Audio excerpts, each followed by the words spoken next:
Allô, bonsoir. Bonsoir. Bonsoir, Madame Magrébi. Bonsoir. En fait, j'aurais une question.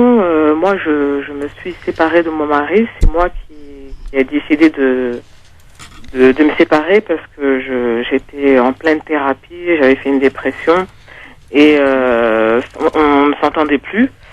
Et en fait, mais lui m'aime toujours. Et je ne sais pas, je lui ai expliqué ma situation. Il avait compris, il a du mal à comprendre que je suis en thérapie, que je ne vais pas bien, parce que malheureusement j'ai grandi avec une mère pervers narcissique. Donc après la thérapie, j'ai appris que en fait je ne l'aimais pas. Je ne l'aimais plus. Oui. Je ne l'aimais plus. Vous avez réalisé qu'en réalité, vous ne l'aimiez peut-être pas lui, mais peut-être ce qu'il y avait derrière que j'avais été en fait une marionnette, parce que en fait, on va dire que ma mère m'a poussée à l'épouser. Et en fait, on est séparés. J'entame les démarches de divorce. Mais lui m'aime toujours. La dernière fois que je lui ai parlé, il me dit que lui il pensait que ça fait 1 an qu'on est séparés, qu'on ne vit plus ensemble. Mais lui il pensait que au bout d'1 an, il pensait que j'allais revenir. Je lui ai dit que non. Et j'arrive pas. En fait, j'aimerais savoir comment lui dire sans lui faire de mal, parce que c'est quelqu'un de bien. Vous aussi. Vous aussi, vous êtes quelqu'un de bien. C'est une certitude. C'est une certitude que vous êtes quelqu'un de bien, parce que très souvent, les enfants de pervers narcissiques développent une très grande mésestime d'eux-mêmes. Très souvent, ce sont des personnes qui sont extrêmement altruistes, extrêmement bonnes.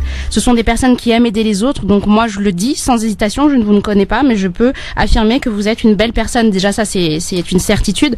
Maintenant, là où moi, je suis un petit peu embêtée, c'est que très souvent, si on n'a pas fait de thérapie avant de se marier et qu'on a été un enfant de pervers narcissique, on a tendance à répéter les choses et à se mettre avec un pervers narcissique, malheureusement. Après, il ne s'agit pas de stigmatiser, de tout mettre dans le même sac. Oui, mais lui, c'était pas du tout, il n'était pas du tout comme ça. C'était pas du tout comme ça. On va dire que bon, même si j'ai été un petit peu poussée, j'étais vraiment quelqu'un de bien. Il a été patient et il n'en est pas un, c'est sûr, parce que comme j'ai ma mère en est une, donc. Mais en fait, c'est comment lui faire comprendre, parce que j'ai jamais vécu des ruptures amoureuses. Je sais qu'il souffre de ça et je sais pas comment j'aimerais lui faire comprendre. J'ai essayé de lui expliquer en long, en large que ma thérapie fait que maintenant je ne l'aime plus. Je sais pas j'arrive même pas à lui dire que je l'aime plus, qu'on ne peut plus vivre ensemble, parce que. Mais est-ce que vous lui avez dit que vous ne l'aimiez plus et que c'était terminé? Non, je lui ai pas dit que je l'aimais plus. Parce que le souci, c'est que si lui, il est encore dans la phase de déni, c'est-à-dire que s'il a encore l'illusion que les choses peuvent s'arranger, s'il a pas encore commencé son processus de deuil, bien évidemment qu'il va pas pouvoir passer à autre chose et cesser de vous contacter. Faut déjà, première des choses, être clair. C'est pas être méchante, c'est absolument pas être méchante. Faut vraiment que vous ayez confiance en vous. Il faut lui dire les choses les plus simplement, parce que de toute façon c'est la vérité. Le fait de ne rien dire, c'est lui laisser de l'espoir, et ça c'est absolument à bannir. Il faut qu'il passe par cette phase de dépression où il va être submergé par ses émotions et où il va être en souffrance, même en colère d'abord, et puis frustré, etc. Mais il faut qu'il vive des émotions. Il faut pas lui laisser cet espoir que peut-être un jour.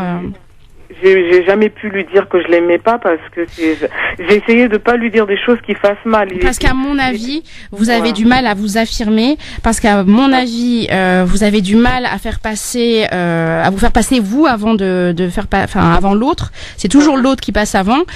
Si vous êtes en thérapie, il faut vraiment travailler ça avec votre psychologue. Quand on est un enfant de pervers narcissique, on n'a plus le jeu JE, on n'arrive pas à s'affirmer, on n'arrive déjà même plus à être dans de l'introspection et dans l'identification de ses propres affects. Il faut vraiment que vous puissiez travailler autour de votre propre ressenti pour comprendre que lui dire non, c'est pas lui faire du mal, ça fait pas de vous une mauvaise personne. C'est simplement que c'est aussi nécessaire pour lui de comprendre, pour son salut à lui, il faut qu'il comprenne que l'histoire est terminée, mais c'est pas pour autant que vous lui souhaitez du mal ou que vous faites ça par perversion. En mettant fin à l'histoire avec votre ex-mari, vous n'êtes absolument pas en train de rejouer la même chose que votre mère qui est une perverse narcissique, puisque justement vous êtes très empathique. Là, quand vous me dites je veux pas lui faire du mal, vous êtes exactement le contraire de votre maman. Ouais. Mais c'est ça, en fait. Je sais pas comment lui trouver comment lui dire. Peut-être essayer de lui écrire. C'est beaucoup plus facile. Genre, il me semble. Il sait pas lire et c'est pas. Je peux lui parler, mais lui dire. Alors, si vous avez des mots sans le faire mal. Si en fait. vous avez je sais que je vais lui faire mal, mais le moins possible. Si vous avez, de toute façon, vous allez devoir passer par là. Il faut vraiment travailler ça avec votre thérapeute. Si vous ne pouvez pas lui écrire, dans ces cas-là, je sais qu'il y a des applications où vous pouvez vous enregistrer des messages vocaux et les envoyer. C'est pas mal, ça. Ouais, il y a pas mal d'applications qui sont téléchargeables pour pas faire de pub, où vous pouvez enregistrer, votre message et puis lui envoyer. Vous pouvez faire plusieurs essais jusqu'à ce que vous soyez satisfaite, que vous ayez le sentiment que votre ton est le plus approprié. Mais en tout cas, c'est inévitable. C'est mieux que le face à face.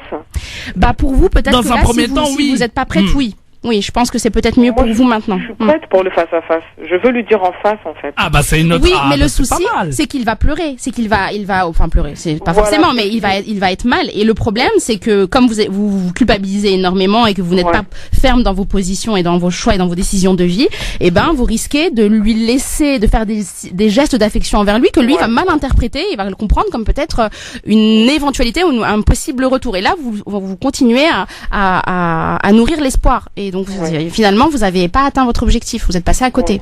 C'est pour ça que je vous dis peut-être déjà commencer par un message et une fois que lui il sera passé par cette phase de déni où il dira OK, c'est bon, c'est vraiment fini, là vous pourrez essayer de renouer le dialogue, mais pas tout de suite, c'est pas lui rendre service.